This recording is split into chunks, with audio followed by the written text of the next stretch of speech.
2.6, properties of equality and congruence. This lesson uses properties of equality and congruence. As you can see in the diagrams below, we have the reflexive property, where it basically says that we are equal or congruent to ourselves. Symmetric property uses an if-then. So if Jean is the same height as Pedro, and Pedro is the same height as Jean. Transitive is if and then. If Jean is the same height as Pedro and Pedro is the same height as Chris, then Jean is the same height as Chris.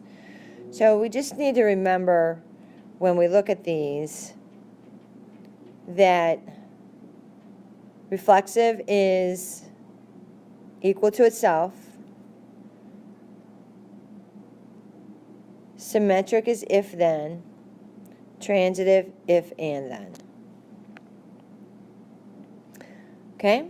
And then they are written down below here as the reflexive property of equality and then congruence. Symmetric property of equality, then congruence. Transitive property of equality and congruence. In our examples, we're going to name the properties. Name the properties. Again, kind of can just look at what we have here. If then, equal to each other, if and then. So an if then is symmetric.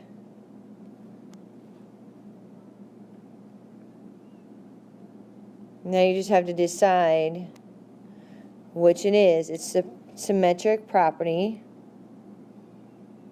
And what symbol do I have? I have congruence. Equal to itself is reflexive.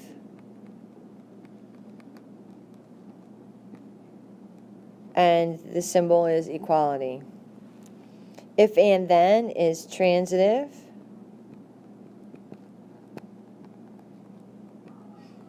And the symbol is congruence. So you have 3 to try on your own. Pause the video and try those.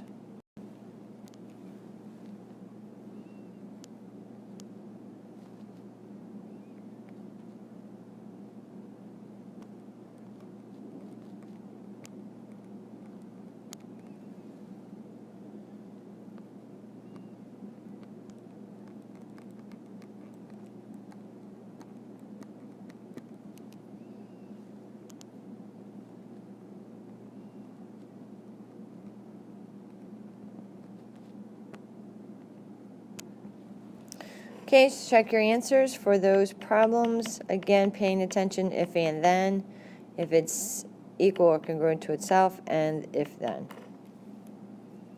We're going to use these properties to explain why things are true. In this particular problem, the statements are going to be given. We got to come up with the reasons for why we can write it, and keep in mind that you can write down definitions as reasons. So looking at the first one, it says N is the midpoint of MP.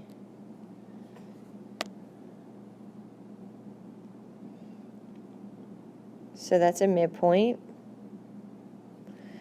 And P is the midpoint of NQ. That's a midpoint.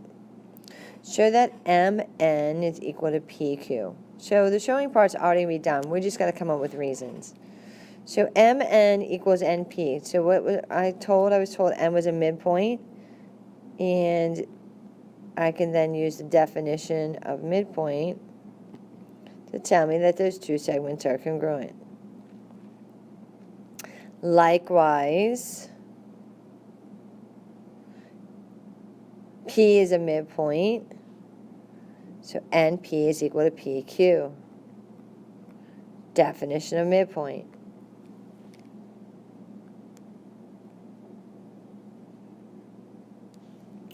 So if one, statement 1 that I have marked there, and statement 2, then statement 3. If and then is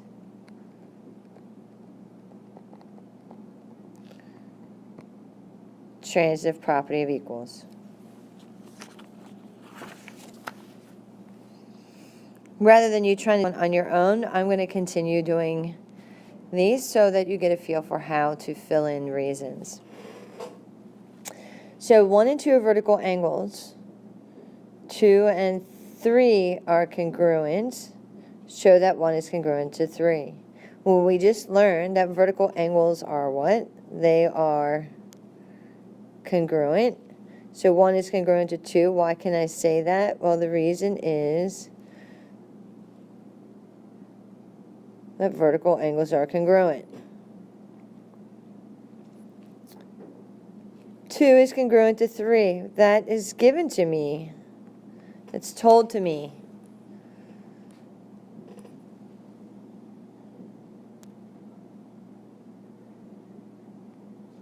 And like before, if statement 1 and statement 2, then statement 3, that's a transitive property.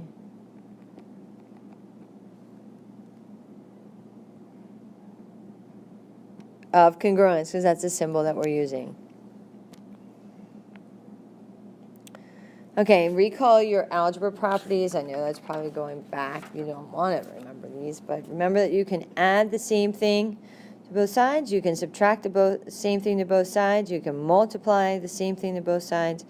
You can divide the same thing on both sides. And substituting is when you put a number in place of a variable. So, we're going to kind of use this a little bit. In some of your justifying. So just keep that in mind that you can use those other algebra properties. All right, so the first thing we're going to do is congruent supplements. Recall that we were told if 2 angles are supplementary to the same angle, then they are congruent. So first off, we're told that 2 angles are supplementary. 1 is supplementary to 3. So if 1 is supplementary to 3, then this is the definition of supplementary, that I say I can add them equal to 180.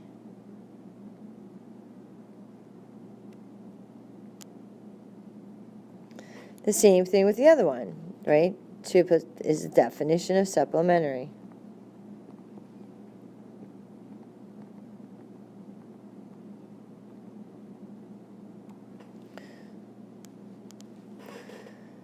What am I doing in that third statement? I am taking and putting them equal to each other, right? I'm putting them equal to each other. Why? Because they're both equal to 180. So I'm basically substituting 2 plus 3 in place of the 180 in the first step.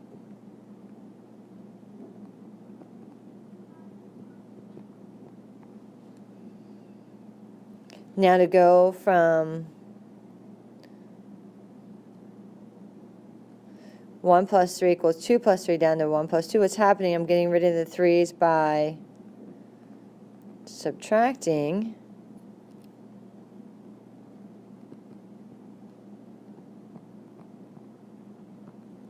And I'm just going from equals to congruence, and that's just a definition of congruence.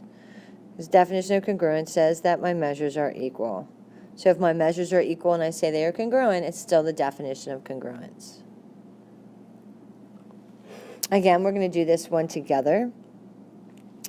M is a midpoint. If I'm given that something is a midpoint, then I can say the 2 segments are congruent because that's the definition.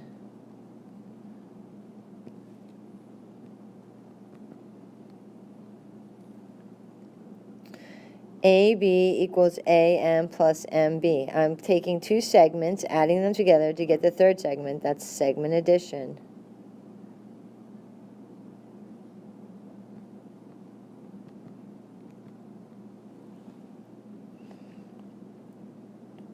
And if you take note, I am taking AM and substituting it in for MB.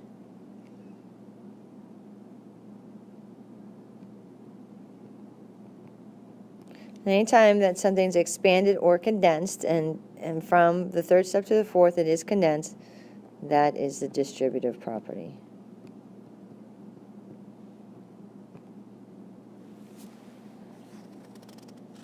And that's our lesson. I'm going to try to explain our concept check. It's going to be a little bit of a challenge. But we're going to draw. Just give it a geometric example of the subtraction property. So that's where we're going to subtract the same thing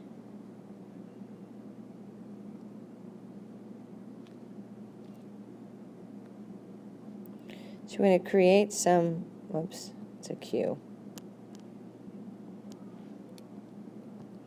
Some angles here.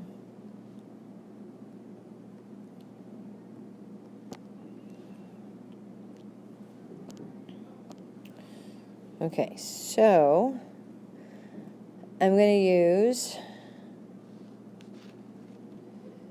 the blue angle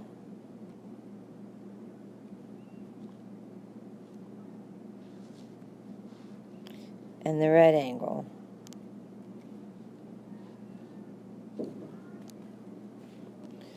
So I have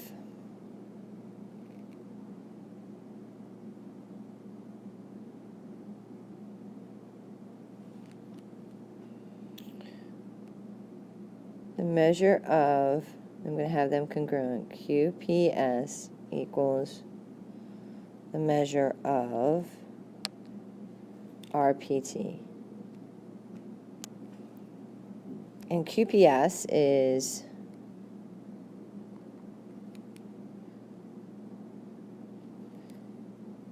QPR plus RPS. And RPT is RPS plus SPT.